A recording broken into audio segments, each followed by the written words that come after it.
طبيعي ولا من معارض. أما نحن وللأسف الشديد ونتيجة لقلة الثقة بالنفس نحاربها في شبابنا وأبنائنا كأنها تشير إلى أمر ما أو تحذر من شيء ما. الكثير من أفراد مجتمعنا يرتضيها مع من يتعامل معهم من أهل الغرب ويرفضها عند أبناء ملته. ولن نطيل أكثر من ذلك، حسبنا أنها سنة الأنبياء وأتباع الأنبياء، فلا ترضى لنفسك إلا أن تكون لك لحية تشير بك إلى سمت الصالحين، فهي مظهر من مظاهر أهل الخير والطاعة.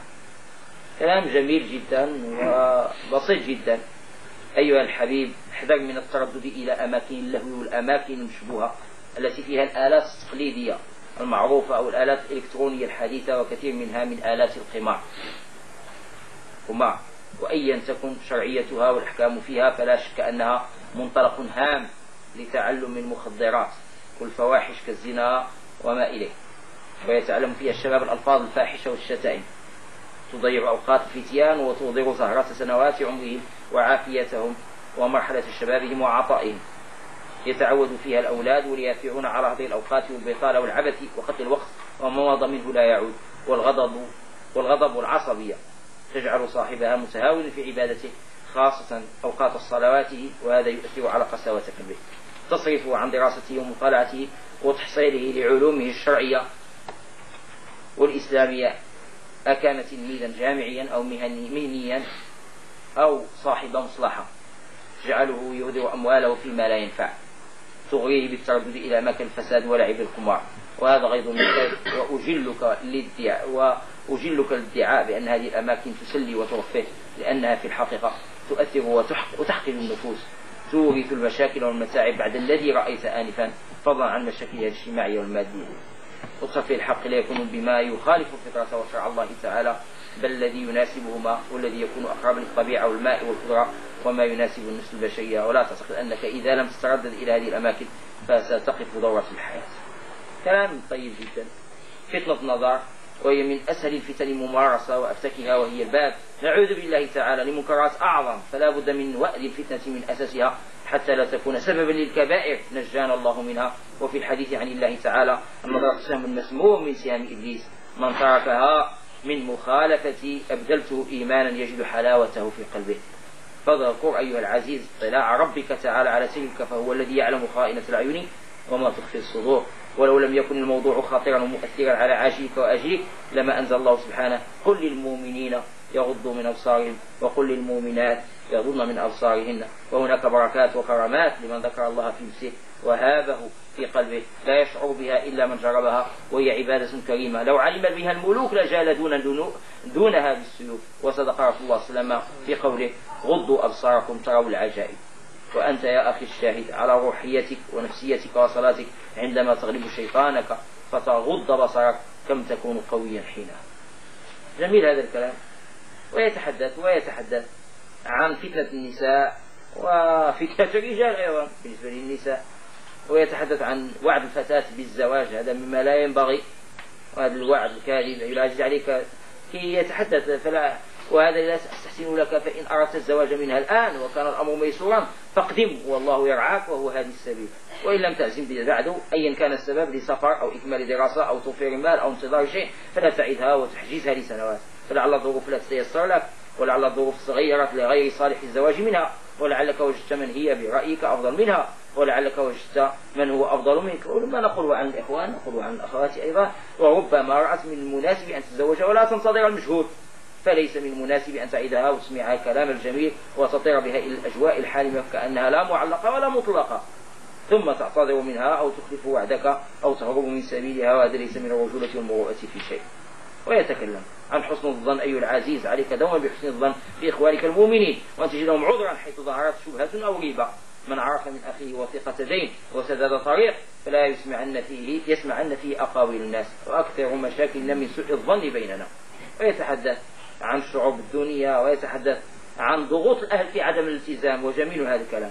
أعلم أنك في كثير من الأحيان تعاني الأمرين من والديك، إن كان غير ملتزمين أو كان ملتزمين ولكن على طريقتهم، أو في بعض الأمور دون البعض الآخر. وبعضهم للأسف يهدد وربما يشتم رموزا دينية تحبها أو يمنعك من حضور الدروس أو المشاركة في النشاطات، وبعضهم يبالغ فيمنع ابنته عن الحجاب أصلا أو عن الحجاب الشرعي الكامل، أو يمنع ابنه عن ترك لحيته، إلى ما هنالك من معاناة ومآس سمعنا بها وعلمنا عنها. ولك في كل ذلك أجر عظيم وآثار طيبة تتلمسها في الدنيا، فالمعاناة تقوي الإيمان وتصلب الشخصية، وأنت لست الوحيد الذي ابتلي بمثل هذا الابتلاء، لا الآن ولا في التاريخ. وهذه الممارسات لا تسقط عنك وجوب البر والرحمة بوالديك والإحسان إليهما، إلا في الأمور التي يدعونك فيها إلى حرام أو منكر أو ترك واجب.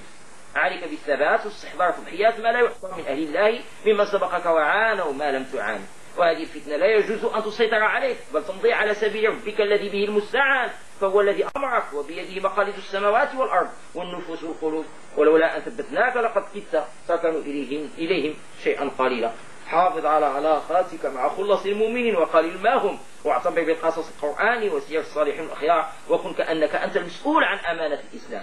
كن أمة لأن إبراهيم كان أمة، وخذ الكتاب ربك أحكامه وشريعته بقوة، خذوا ما آتيناكم بقوة واذكروا ما فيه لعلكم تتقون. أخي أعلم أنك تعاني، لكن كفاك عزاء أن تكون معاناتك لله وتحت عينه تبارك وتعالى، إنه يسمعك ويراك. ألا تشعر بالسعادة الآن؟ كلام جميل جدا. لا تتأثر بقول الناس فيك، أكثر من المطالعة أخي الحبيب، أكثر من المطالعة المفيدة لدينك ودنياك، واجعل وقتا خاصا للمطالعة ولا تنتظره يأتي تلقاء نفسه. واقرأ بتمعن بنية أن تعمل وتطبق وتغير نمط حياتك، لا لمجرد الثقافة والترف. وأمسك في يدك قلما ومسطرة لتحدد الفقرات الهامة والمميزة وليسهل الرجوع إليها والاستفادة منها. وأقول لك كلمة هامة، وهي مهما شاركت في المحاضرات والندوات والمهرجانات وحتى في الدروس والدورات فإن ذلك لا يغنيك عن الكتاب. عليك بالسنن والمستحبات، لا إله إلا الله. عليك أخيرا بالموت، الموت قريب أخي الحبيب. يا عوني في غربة الدنيا، منذ اللحظة الأولى التي وجدت فيها في هذه الحياة بدأ عمرك بالنقصان، اللحظة التي لا تمر ولا ترجع، والساعة التي تنقضي لا تعوض، واليوم الذي يمضي ينقص من عمرك يوما لا تستطيع أن توقف رحلة العمر ولو للحظة واحدة. وإن كنت نائما يصار بك إلى الموت، وإن كنت آكلا يصار بك إلى الموت، وإن كنت لاهيا غافلا فلست بمغفور عنك. ربما تنسى الموت ولا ينساك، ربما تخافه ولا يخافك، مهما فررت منه فإنه يلحقك.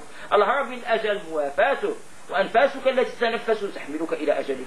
من يضمن أن تدرك فجر ليلتك هذه، ومن يضمن أن تدرك مساء يومك هذا؟ لم تمت، لكنك وفي كل يوم تودع الموت. الموت اليوم لغيرك وغدا لك. اليوم تكفن وتدفن وغدا تكفن وتدفن. اليوم تبكي الآخرين وغدا يبكيك الآخرون.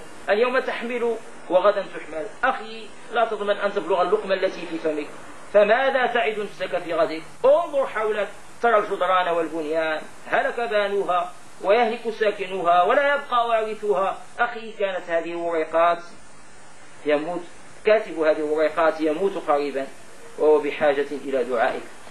وقائل هذه الكلمات أيضا: أنا بالأمس صاحبكم وأنا اليوم عبرة لكم وغدا مفارقكم، لعلك لا تكمل ما بين يديك من كلمات، فقد خلقت للآخرة لا للدنيا، وللفناء لا للبقاء. وكما لا بد للشمعة أن تذوب وللشمس أن تغيب ولليل أن ينقضي وللنهار أن يمضي، انتهى الحبر في قلمي لينذرني انتهاء حياتي.